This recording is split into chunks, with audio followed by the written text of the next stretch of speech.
Hello, my name is Luke, and I am honored to have been asked to speak today. I apologize for not being able to attend.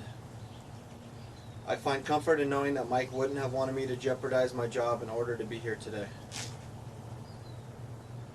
We are here to honor the memory and life of Michael Paul Johnson, father of 3 beautiful children and husband to loving wife Tiffany.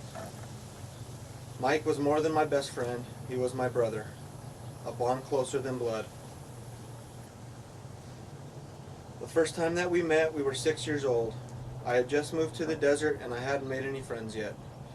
It was winter, and one of those years where we actually get some snow that sticks. Our houses were separated by a huge field and we kind of met each other in the middle of it. Both wearing expensive snowsuits, black hefty bags with holes cut out for the head and arms. We built a snowman and had some snowball fights. We knew that we were going to be friends from then on.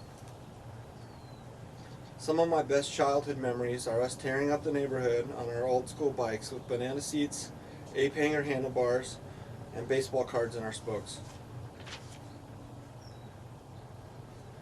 I remember when they were building Sandia School across from my house. We snuck in one day with another friend during construction. The cafeteria was still all wood framing on the inside with no drywall up yet. They had all the insulation in a big pile in the middle of the room. Being 8 or 9 years old and not knowing insulation was full of fiberglass, we thought that it'd be a good idea to climb about 16 to 20 feet onto the trusses and jump on the nice pad that the construction workers left for us. After about a half an hour of that, we were red and puffy and wondered why we itched so bad. One summer we built a fort out in a huge field behind the school, out of a fallen over Joshua tree and bushes. Almost every day for a summer we would play out there. We found a stray Doberman Pinscher, we gave him some of our peanut butter and jelly sandwich, and he was our new best friend. He would hang out with us almost every day. Even at a young age, Mike had a passion for education. He knew that education and hard work is what he needed to get ahead in life. Mike is the first person in his family to graduate college. He went on to get his teaching credentials, a master's, and was working on his doctorate, all while raising a family and working somewhere between 3 and 412 jobs. I never could keep count. Hands down the hardest working guy I will ever know. When we were kids on the weekends and during summer, we would borrow a couple of hula hos from the garage and knock on doors asking if we could weed people's yards for 20 bucks. All day on a Saturday for 10 bucks a piece. I didn't say we were smart, I said we were hardworking. Mike did everything he could to provide his family a great life. Mike and I talked almost every weekend, and we always talked about our families. How are the kids and wife? What's new and exciting? He was always such a proud papa. How Peyton melted his heart and was a little bruiser. She was his little Bam Bam and full of attitude. He thought she was hilarious. How Dylan was a beautiful old soul.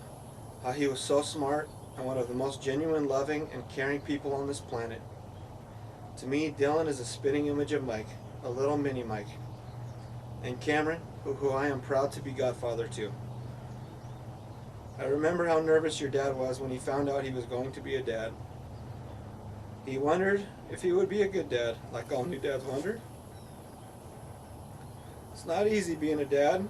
Good dads know that you have to set rules and live by them, even if you don't always get along with your children because of that.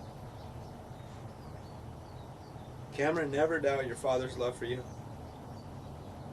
He always spoke of how smart you are and how proud he was of you and how you could do anything in life as long as you put in the work. Mike was a great teacher of that. Cameron, Dylan, and Peyton never doubt how much he loved you.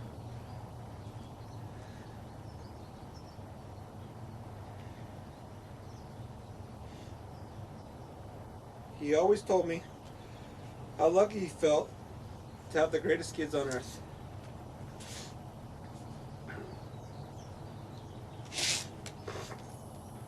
Mike had 4 hobbies: Tiffany, Cameron, Dylan, and Peyton. His family was his life, and he couldn't have been more blessed. At the kids' birthday parties, Mike was like the Tasmanian devil, whirling around making sure everyone had what they needed and was having a good time. It was never about Mike, but always about helping others. He would honestly give you the shirt off his back while he was walking to work if you needed it more than him. Going over and above as a teacher, doing everything in his power to help a child succeed in life.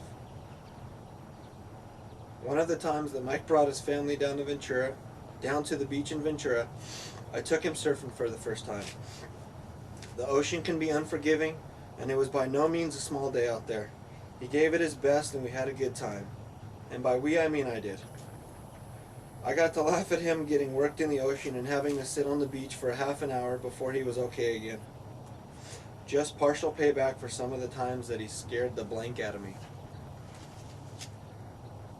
He definitely got a kick out of scaring people, especially his good friends. The best was at Cameron's birthday, I think the 6th. I was playing with the kids on the swing set and playhouse that we put together the weekend before that somehow had a bunch of extra screws and bolts left over when we were done. We weren't sure why they gave us all those extras, but I don't think any kids got too hurt. When Tiff called me in and asked if I could get a case of water out of the pantry and put it in the ice chest. Now Tiff and about 4 other adults were sitting at the table, and I thought it a little strange that none of them could get up and get it. But hey, I was always there to help. So I opened the pantry door, and Mike jumps out with a Michael Myers from Halloween mask on and a big fake knife. I uncontrollably lifted one leg, covered my face, and screamed, "Oh, you blank," at a 6-year-old birthday party. It's pretty embarrassing. Mike and everyone at the table almost peed their pants. I was just glad I didn't scream like a little girl. I don't think I've ever seen Mike laugh that hard. I remember Mike and Tiffany's wedding. He was so happy and excited to marry Tiffany. My wedding gift was paying for the marriage fees at the courthouse. It was the beginning of a loving relationship that would bring 3 beautiful children into the world. Mike was taken too soon. Way too soon. Life is short and we all forget it until someone we love passes. You are never too tough or cool to tell the people that you love and care about how you feel. I know that Mike had no doubt that I loved him like a brother. I grew up in the Christian church. At the age of about 8 or 9, I was worried that Mike, my best friend, wouldn't go to heaven if he died. Pretty heavy for an 8-year-old.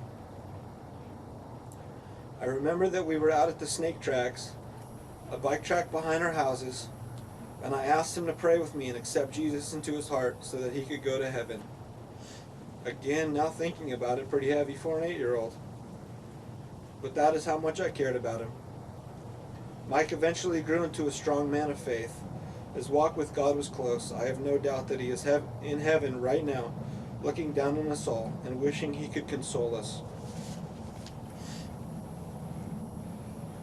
I was going through the contacts on my phone yesterday and I came across Mike J. and I started to cry. Because that won't come up on my phone this weekend or any other weekend. And I have lost a true friend, a kind soul and a great human. I am sorry that I can't be there to give everyone a big hug and talk about how much he meant to us. But Mike wouldn't have wanted us all to sit around and cry and be sad. Mike and Tiffany once saw a movie where a character said, "When I die, bury me in the backyard and say that I just left." Mike cracked up. He thought that was perfect.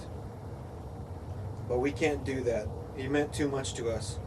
But we can honor him and remember his great life as a loving husband, father, friend, son, brother, and teacher.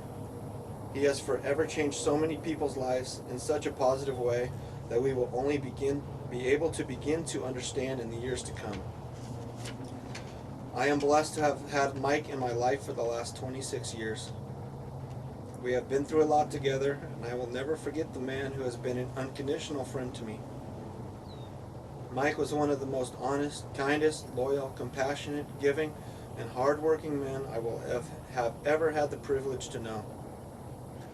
Mike will forever live in my heart, in all our hearts. I know that Mike is in heaven now, and one day when my time is up, I will get to see him again. He will probably scare the blank out of me. But it's cool because I love the guy. Please give Tiff and the kids all the support that you can. I love you all. Thank you for loving Mike.